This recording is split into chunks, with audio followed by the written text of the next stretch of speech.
Next month, Blakblad versus Kabarak. This is another varsity derby.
Hafta hii ni game tu moja imebaki.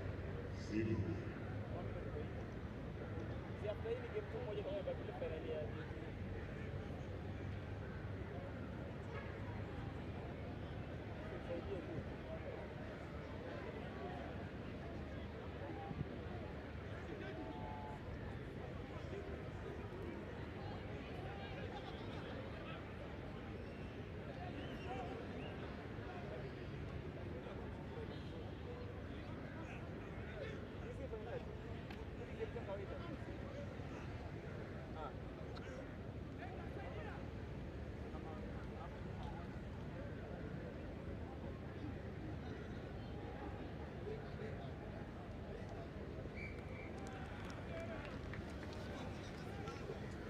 These two teams will probably not want to be playing at this stage of the tournament, at least not in this category, but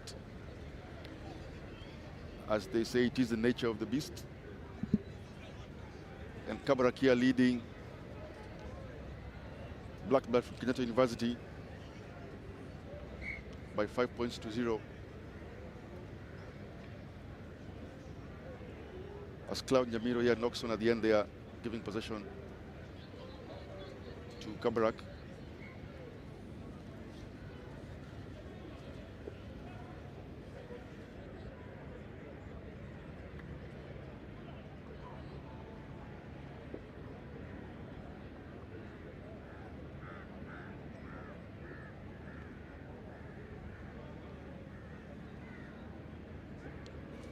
Blakblad make a menace of that and turn it over.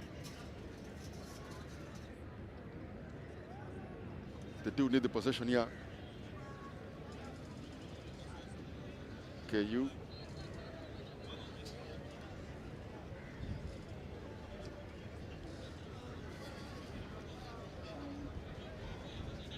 As you saw there, Derek Nyabuto just being a complete nuisance. It's a slide play there by KU. The ball goes out to Ambale George. George Ambale playing right at the edge. Ambale, does he get to touch? Yes. Keeps some possession, but yes, I think he gets tackled into touch. Again, not smart play there by Ambale playing at the edge. There's an opportunity there for him to start and stop, just be a bit more evasive than he was there. Ambale, he loses possession, and now ball off to Kabarak University. Remember, they're leading here, just under 2 minutes to go, as Aden Noor there is held up by the KU defense. Referee says that there was no release, I think, so they gave them a penalty. They played quickly, very quickly here. And it's a straight out kick.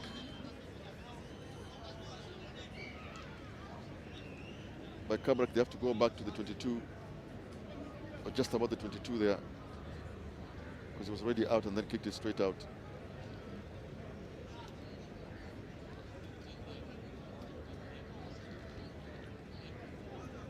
Well, after 2 days of hot-stepping rugby, it has now been determined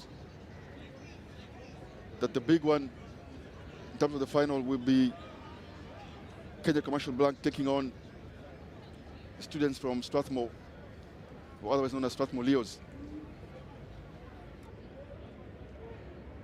That should be an interesting encounter in terms of a final. As we watch a final here between Blakblad and Kabarak in one of the lower divisions here.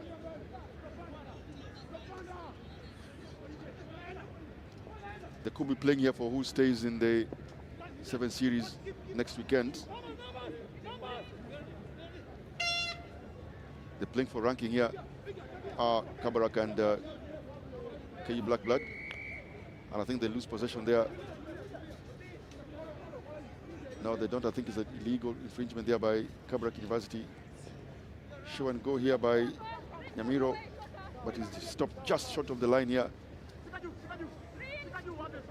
I think it's reached there. I think that's a try. Referee says no try, held up, but gives them a penalty back on the 5 meter. Nyamiro makes another attempt, but he goes too high. Nyamiro, but he offloads, and this time they do score the try. Blakblad equalized there after good offload by Nyamiro, who initially seemed to have gone high, and the defenders just went under him. But he had the skill and the presence of mind to make that offload. Conversion attempt here by Daniel Oyo. It's a good kick. And yes, he gets it. That's a magnificent kick. He gets it from the edge there, Oyo. About a minute ago, they looked buried in this half. But somehow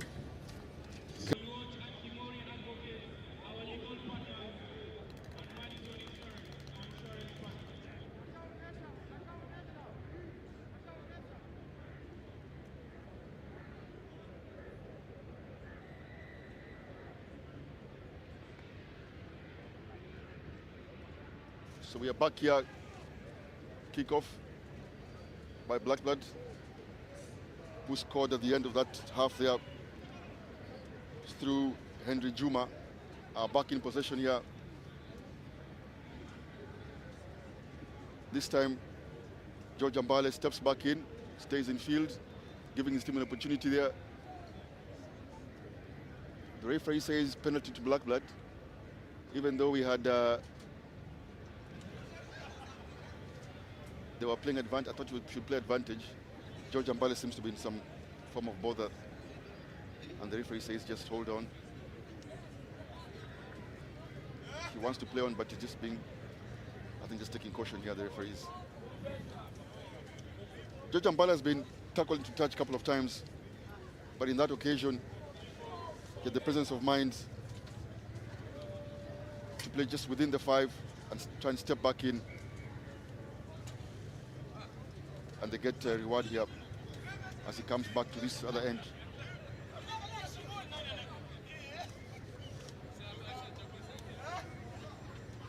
He has recovered Ambale George.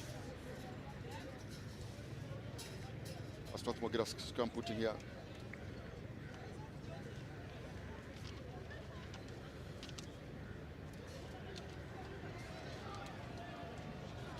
There's a line break at the blind here, but Kabarak recover. And the assistant referee says he was already into touch.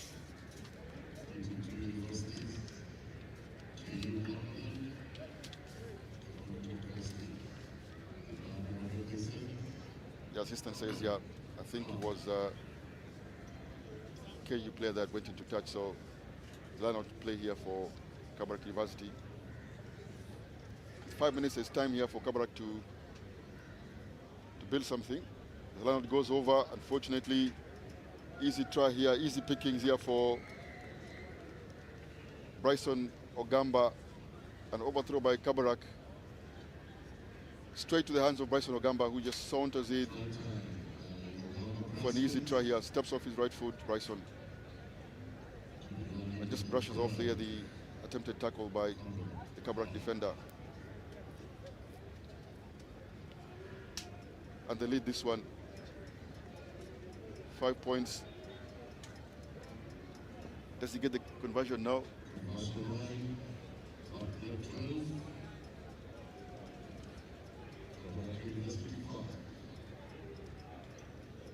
Blakblad, who a moment ago seemed to be in trouble against the fellow students from Kabarak University, have since recovered, albeit fortuitously, with an overthrow there from Kabarak University. They do get the kickoff here. George Ambale gets the ball back. The ball is dropped by referee, says he went back. Take the ball wide here to Juma. Does an offload. Was that Juma? Was Douglas Sifuna with the offload. They're building the phases here. Ambale in the middle, steps in. Ambale looks isolated, and he throws the ball, and Kabarak get it back off him. Gift there from Ambale to Kabarak. And now Kabarak have an opportunity to try and get something out of this one. Well held there by in defense. Joachim Machuma just sends the ball out. Is it Alkim Noor? Yeah, coming across. Dummy switch, keeps going. Noor offloads from the back of his hands, but they catch up with him. It was Ruben Konga there, the number 11 Kabarak player. Just gifting Blakblad possession, easy possession there. Rack in the middle of the field. Referee says Kabarak off their feet.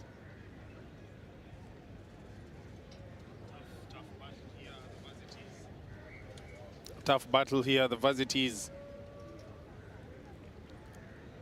just getting in the groove. Sevens, match day 2, the Sportpesa National 7th Circuit. Driftwood Sevens. Thank you so much for those ones who are joining us this afternoon, this evening, this morning, from wherever you're tuning in.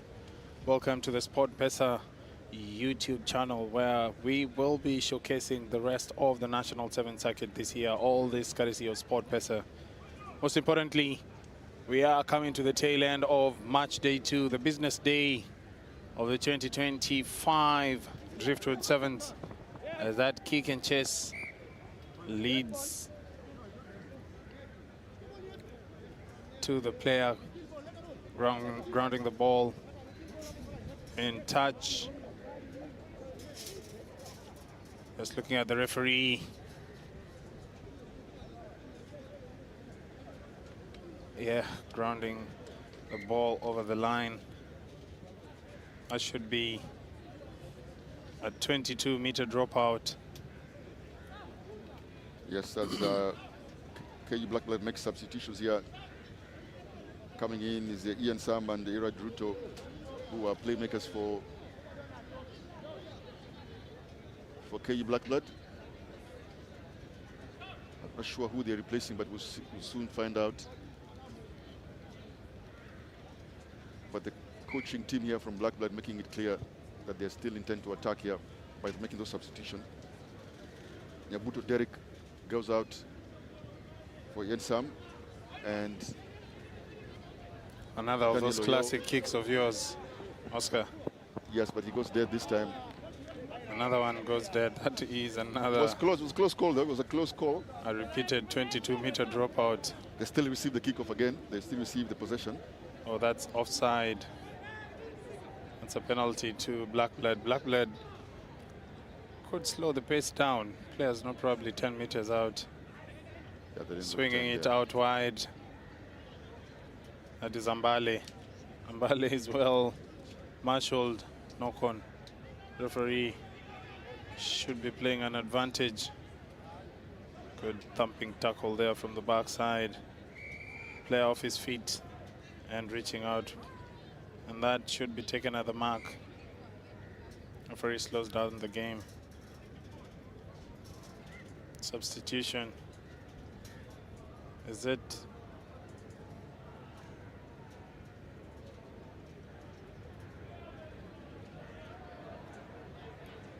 Not sure why we have a hold up in play. Maybe substitution of the touch judge.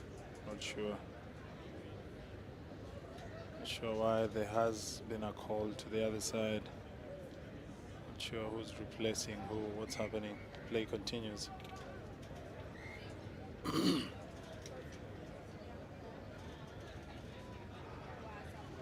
Kabarak did ask for a moment there for the player to tie the laces.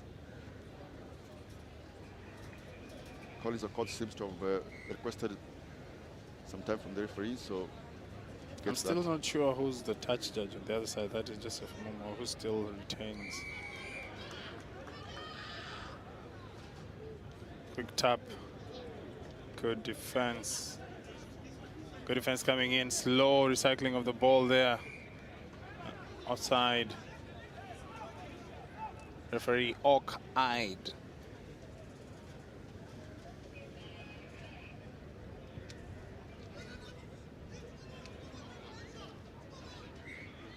Blakblad kick out thinking that the game is over, as rightfully so.